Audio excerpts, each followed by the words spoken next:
Mas, Roberta, me diga uma coisa. Assim, a gente sabe que comprar um imóvel é uma decisão que envolve uma responsabilidade muito grande. Na verdade, é um grande passo. Sim, né? sim. Muita gente sonha com a primeira casa própria, o primeiro apartamento, o primeiro imóvel próprio. Sim. E, sem dúvida nenhuma, é um momento importantíssimo na vida.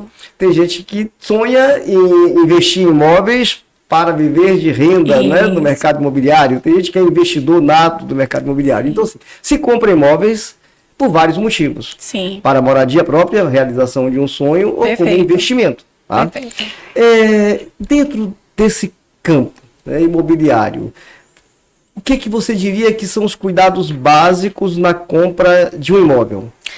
Eu costumo sempre falar para os meus clientes que me procuram, estão em busca de um imóvel para moradia. Vamos falar primeiro na questão de moradia, né? Da realização de um sonho, vai casar, ou mora em um apartamento pequeno, a família cresceu, precisa para um imóvel maior.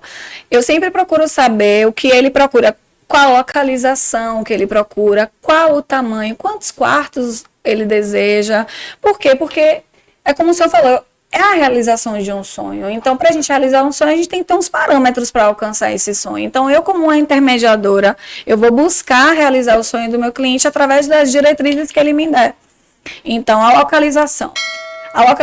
Hoje, os clientes, eles buscam um imóvel que esteja perto de tudo, ou tem aqueles casos de, tô grávida, preciso de um imóvel, minha mãe mora no Le Parc, eu quero morar no Le Parc para ter o suporte com a minha mãe. Então eu tenho que buscar um apartamento dentro do condomínio que alguém da família já mora para atingir essa necessidade. Uma coisa que é muito importante, que os corretores precisam, a maioria, precisam entender, é o ouvir. Muito corretor, às vezes, ele não escuta o cliente. Porque o cliente, quando a gente faz essas perguntas principais, qual é a localização, quantos metros o senhor precisa, a gente está ouvindo e entendendo a necessidade dele, para, através da necessidade dele, a gente ir em busca dos imóveis que se adequam ao perfil dele. Né?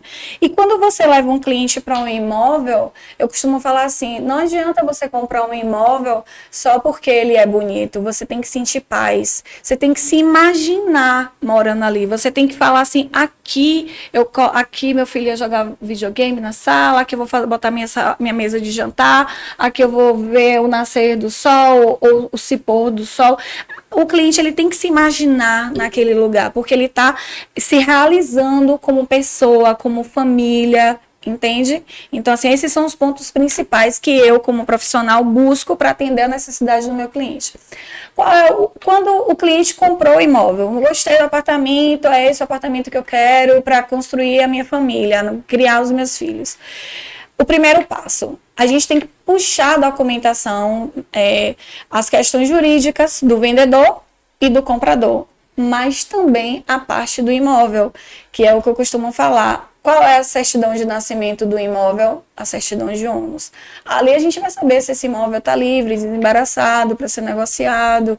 A gente puxa também os antecedentes trabalhistas, Receita Federal, dos vendedores, para ver se tem algum processo que isso possa impedir da negociação avançar.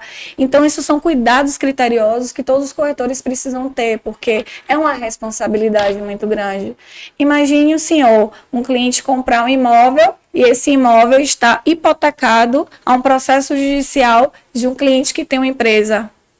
Lá no futuro, se esse apartamento, esse cliente, esse processo judicial tiver esse imóvel alienado, esse cliente que comprou, ele não tem essa noção e ele perder esse imóvel, o imóvel que ele pagou a entrada, ou ele pagou à vista, ou ele financiou a um banco. Então, assim, o que era para ser um sonho acaba virando um pesadelo. Então, por isso que o papel do corretor é muito importante dessa questão de investigação, de você entender o passo a passo, porque você não pode frustrar o seu cliente, você não pode simplesmente vender o imóvel para ele. Eu costumo sempre falar, o senhor sabe que depois que eu saí da Lopes, eu fui para a construtora Queiroz Galvão e fui gerente. E eu costumava dizer isso para meus corretores. Eu falava, o seu papel termina quando você entregar a chave do imóvel para seu cliente. Então, o corretor, ele tem que acompanhar todo o processo. Fiz a venda, a promessa de compra e venda. Qual é o próximo passo? O próximo passo, se for financiado, conseguir um correspondente bancário para ver se ele consegue as taxas melhores, orientar o cliente. Tem cliente, doutor Adi, que não sabe que as taxas, custos de cartório e TIV podem ser embutidos no valor de financiamento, dependendo do nível do score dele dentro do banco, tá? Então, Sim, depende certo. do valor que o banco vai estar liberando para ele, mas tem cliente que não sabe. E aí o cliente fala assim, poxa, mas eu ainda vou ter que desembolsar 40 mil para taxas de cartório e TIV. E aí nós, como corretores... taxas temos que altas, né? Taxas altas, dá quase 5%. Porque você tem 1,75% de custos de cartório, mais 3% de TIV. Lembrando que, se for o primeiro imóvel adquirido aqui em Salvador, essa taxa de cartório reduz para 50%. Então, também é uma informação que muitos clientes não sabem. Tem, acaba pagando valor cheio, né? Cheio, que os corretores... Desnecessariamente, né? E nós, como profissionais... Olha só que informação importante. A gente então, precisa... observe.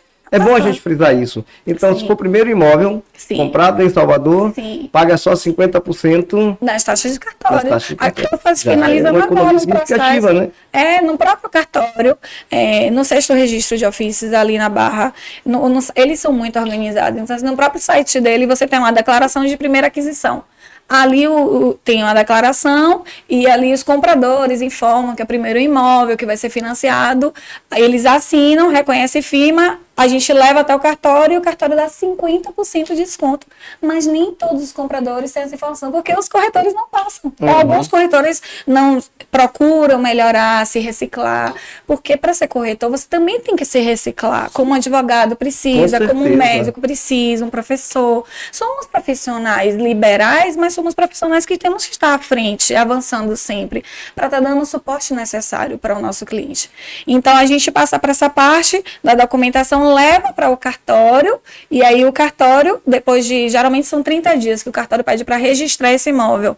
Quando registra e o imóvel vai ser financiado, volta para o banco, e o banco tem até 72 horas para estar depositando o valor do financiamento na conta do vendedor. Roberta, e depois, qual é o próximo passo? Aí, no contrato de promessa e compra e venda, na conversa, no diálogo entre comprador e vendedor, a gente coloca o termo de emissão de posse. Quando é que ele vai ter emissão de posse?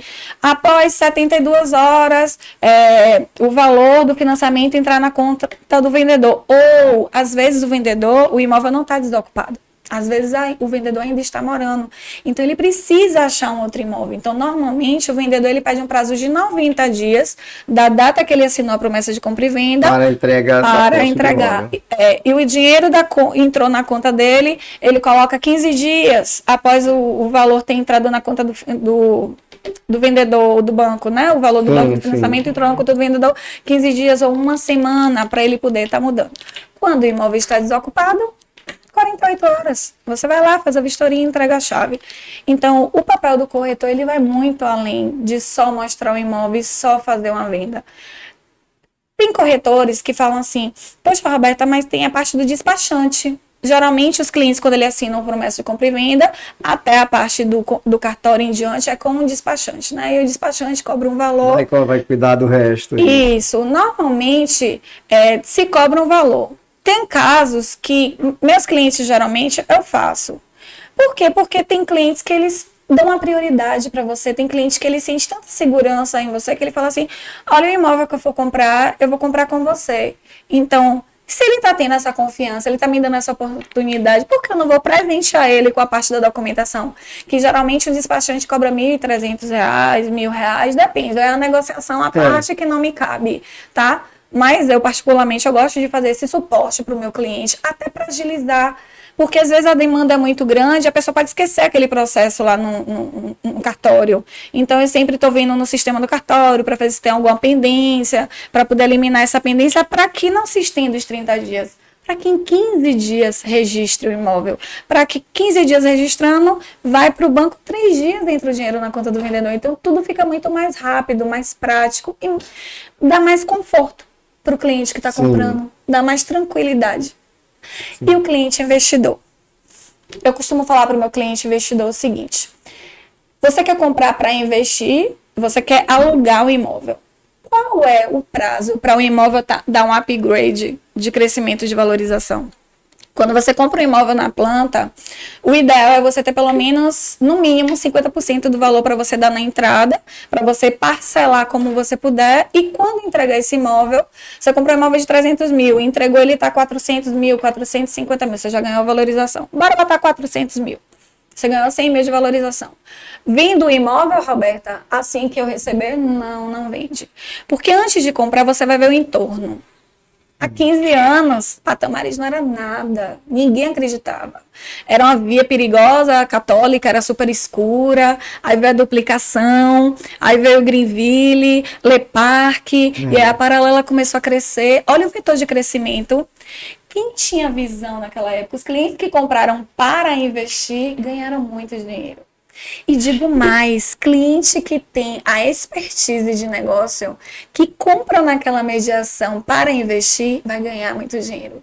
Porque a revitalização da orla ali vai ficar um projeto fantástico. Você já viu, né? Um projeto sim. fantástico. Então, tipo, imagine a nossa Copacabana em Salvador. Vai ficar bacana, vai ficar muito legal. Então, se o imóvel hoje que custa 1.400.000, quando a obra ficar pronta, vai estar valendo quanto?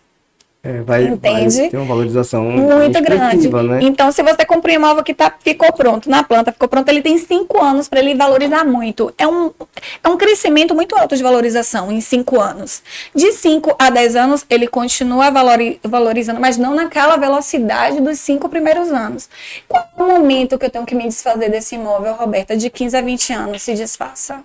Porque ele não vai mais gerar valor. Vamos colocar em questão os imóveis da Graça, aqueles prédios antigos, 130 metros, não tem área de lazer. Nosso apartamento é enorme, Roberto, mas é 700 mil. Porque não tem área de lazer. Entende? Ficou ultrapassado, né, Roberto? Ultrapassou. Então, assim, o corretor, ele tem que dar essa diretriz para o cliente investidor. Qual é a direção? O senhor quer investir? O senhor vai investir nesse imóvel, porque essa região está em crescimento, em ascensão de crescimento. 5 anos ele vai valorizar muito, 10 anos ele continua valorizando, de 10 a 15 anos o senhor vende. Pega o dinheiro que o senhor vendeu, porque ele vai estar no pico de valorização dele, e compra outro imóvel, já em outra área, ou até na mesma área, mas mais moderno, com as novidades que vão ter no mercado, porque o mercado de hoje não é de 15 anos atrás, né? As inovações chegam, as tecnologias vão melhorando. Quem falava em automação residencial há 15 anos atrás? Ninguém era chave.